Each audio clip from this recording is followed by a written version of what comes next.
Students, आज का जो आपका टॉपिक है वो है डेसिमल्स।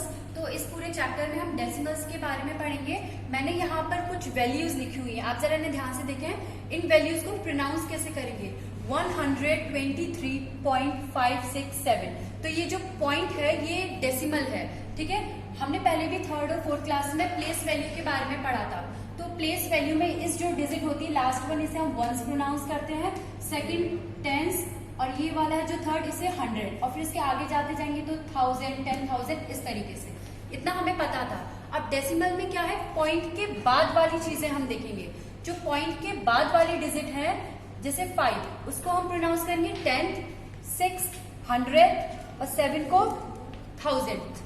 तो जो 5 है इसको 1/10 की फॉर्म में है, ये 6 है वो 1/100 की फॉर्म में, और जो 7 है वो 1/1000 की फॉर्म में, ठीक है। अब हम इसे एक बार प्रोनाउंस कर लेते हैं कि इसको एग्जैक्टली प्रोनाउंस करेंगे कैसे, बोलेंगे किस तरीके से। जैसे ये है 2.67। क्वेश्चन जो फर्स्ट है वो है read the following decimal fraction. इसे रीड करना है, तो कैसे रीड करेंगे? 2.67। पॉइंट के बाद वाली जितनी भी वैल्यू होती है आप उसको 67 नहीं बोल सकते, आप उसको एक एक करके बोलेंगे 6, 7। सेम नेक्स्ट क्वेश्चन है 0.456। तो आप इसे ये नहीं बोल सकते 456, आप इसे बोलोगे 0.456। क्या बोलेंगे? 0.456, ठीक है। क्वेश्चन सेकंड है एक्सपेंडेड फॉर्म। अभी तक हमने एक्सपेंडेड फॉर्म पढ़े थे, वो डेसिमल्स वाले नहीं थे, वो सिंपल वैल्यू वाले थे। अब हम डेसिमल वाले एक्सपेंडेड फॉर्म पढ़ेंगे। तो उसमें क्या है, जैसे कि हमने ये वाला तो हमें पता ही है, ठीक है, कि हमने थर्ड और फोर्थ क्लास में भी पढ़ा है किस तरीके से करते हैं। 20 + 5, तो ये तो हम जानते हैं कि ये वंस है, ये टेंस है, तो ये क्या 20 + 5। अब हम इसके बाद की बात करते हैं, किस तरीके से पढ़ेंगे। मैंने अभी ऊपर भी आपको बताया था कि पॉइंट के बाद वाली डिजिट ये होती है 1/10, तो यानी 6/10 आ जाएगा। ये होती है /100, तो 9/100 आ जाएगा। और ये 0 है तो +0/1000, इससे कोई खास फर्क नहीं पड़ता है, इसको हम नहीं लिखेंगे तो चलेगा, ठीक है। क्वेश्चन सेकंड डी देखते हैं हम। 287.369। अब हमें इसे किस में कन्वर्ट करना है? एक्सपेंडेड फॉर्म में। तो हम डेसिमल के आगे वाला तो जानते ही हैं, 1s, 10s, 100, तो 100 में 200 + 80 + 7 प्लस पहला क्या होगा 3/10 + 6/100 + 9/1000, ठीक है। नेक्स्ट आपका क्वेश्चन है डेसिमल फ्रैक्शन। मतलब आपको ये प्लस में इस तरीके से दिए हुए हैं और आपको ये ऐड करके इस फॉर्म में लानी है। तो आप कैसे करेंगे? 70, ये तो सिंपल है, 70 हमने लिख दिया। 7/10, जब 10 का 7 से डिवाइड करेंगे तो क्या आएगा? 0.7 + 4/100, तो क्या आएगा? 0.04।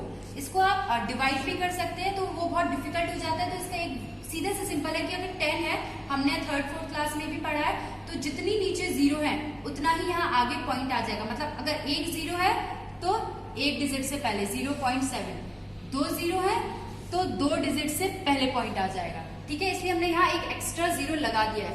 इन्हें प्लस करने के बाद क्या आ जाएगा आपका आंसर? 70.74। आपका जो नेक्स्ट टॉपिक है वो है लाइक डेसिमल्स। लाइक डेसिमल्स क्या होते हैं? लाइक डेसिमल्स मतलब जिनके पॉइंट के बाद जो डिजिट्स हैं वो सेम हो। जैसे कि ये जो आपको एग्जांपल दिया हुआ है, ये लाइक डेसिमल्स का ही। कैसे? पॉइंट के बाद कितनी डिजिट है? 1 2। पॉइंट के बाद कितनी डिजिट है? 1 2। पॉइंट के बाद 1 2।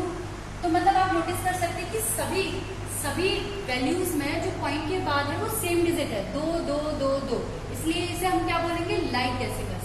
दूसरा जो टॉपिक है वो है अनलाइक डेसिमल्स। अनलाइक डेसिमल्स यानी पॉइंट के बाद जिनकी जो डिजिट्स है वो सेम ना हो। जैसे पॉइंट के बाद कितना है?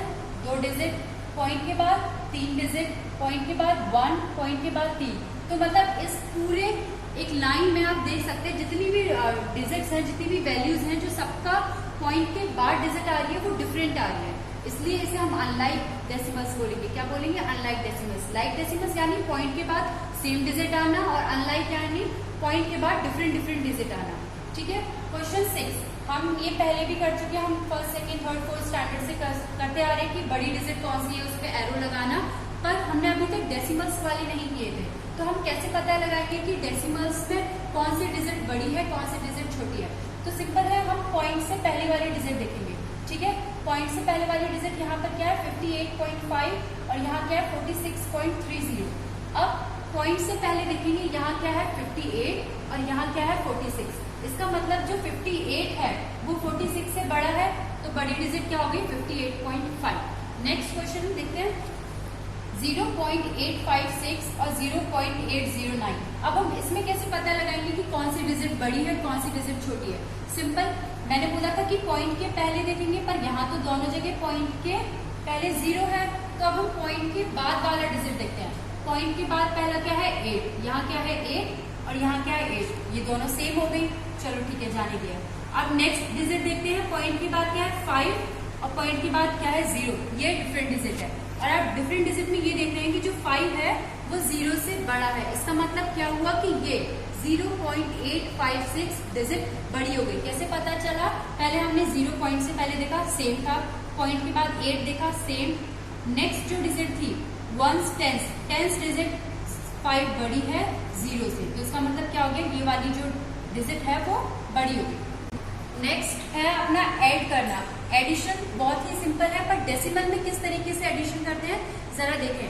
आपको कुछ नहीं करना, बस जितनी भी डिजिट है पॉइंट के बाद वाली वो उन्हीं की जगह रख देनी है। जैसे कि 1.7, 2.9, 14.5। इसमें क्या करना है 14.5 को इधर उधर बिल्कुल नहीं करना, पॉइंट के नीचे पॉइंट आना चाहिए। सिंपल, पॉइंट के नीचे क्या आना चाहिए पॉइंट। अभी मैंने क्या किया 1.7 रख दिया, 2.9, 14.5। इसका मतलब क्या है कि पॉइंट के नीचे क्या आया पॉइंट। प्लस करने पर प्लस करेंगे 1 कैरी जाएगा 4, 5, 6, 7, 8, 9 और ये ऐड किया 1, तो आंसर क्या है 19.1।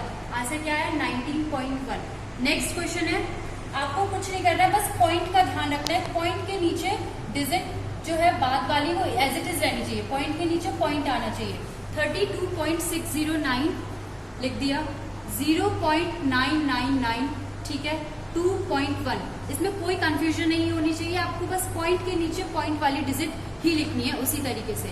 9 और 9 प्लस किया, यहाँ तो कोई डिजिट है ही नहीं, तो 9 और 9 कितना हो जाएगा 18, 1 कैरी गया, 9 प्लस 1 10, 0 कैरी गया, 9, 10, 6, 7, 17, फिर पॉइंट कैरी गया 2, 4, 5 और 3 की जगह 3 आ गया। क्यों? क्योंकि इसके नीचे कोई डिजिट है ही नहीं। तो आपको बस इतना ध्यान रखना है कि जो पॉइंट के नीचे है वो पॉइंट ही आना चाहिए। ठीक है, नेक्स्ट सब्ट्रैक्शन में भी हम ऐसे ही करेंगे, आपको बस पॉइंट के नीचे पॉइंट लिखना है, इस चीज का ध्यान रखना है। 20.654 माइनस 16.59, इसमें 4 के नीचे कोई डिजिट नहीं है, तो हम 4 के नीचे एज इट इज 4 ही उतार देंगे। 15 में से 9 गया 6, 5 में से 5 गया 0, point as it is, point का पॉइंट नीचे आ गया। 0 में से 6 नहीं जा सकते, हम एक कैरी लेंगे, 10 में से 6 गए 4, 1 माइनस 1 0, 0 लिखने की कोई जरूरत नहीं है, लिख भी सकते, कोई फर्क नहीं पड़ेगा। Next question 0.9 minus 0.279। अब इसमें क्या है, आप लोग कहेंगे कि यहाँ तो कोई डिजिट है ही नहीं, तो सब्ट्रैक्ट किससे करें। तो एक चीज ध्यान रखनी कि पॉइंट के बाद 0 की कोई वैल्यू नहीं होती। क्या? पॉइंट के बाद 0 की कोई वैल्यू नहीं होती, आप उसे लगाएं या ना लगाएं बराबर है, तो आप यहाँ पर 2 0 लगा सकते हैं। ठीक है, क्योंकि इसकी कोई वैल्यू नहीं है। अब माइनस करने के लिए हम क्या करेंगे, 10 में से 9 कैरी लिया, 10 में से 9 गए 1, यहाँ क्या बचा 9, 9 में से 7 गए 2, 8 में से 2 गए 6, point as it is, point के नीचे पॉइंट आ गया और 0 0 0 0 तो 0 फिर रहेगा ही। Yes, I hope you understand it. ये एक्सरसाइज 8.2 के क्वेश्चंस थे और यहाँ पर ये एडिशन और सब्ट्रैक्शन खत्म हो रहा है। जो नेक्स्ट पार्ट है वो नेक्स्ट वीडियो में देखेंगे।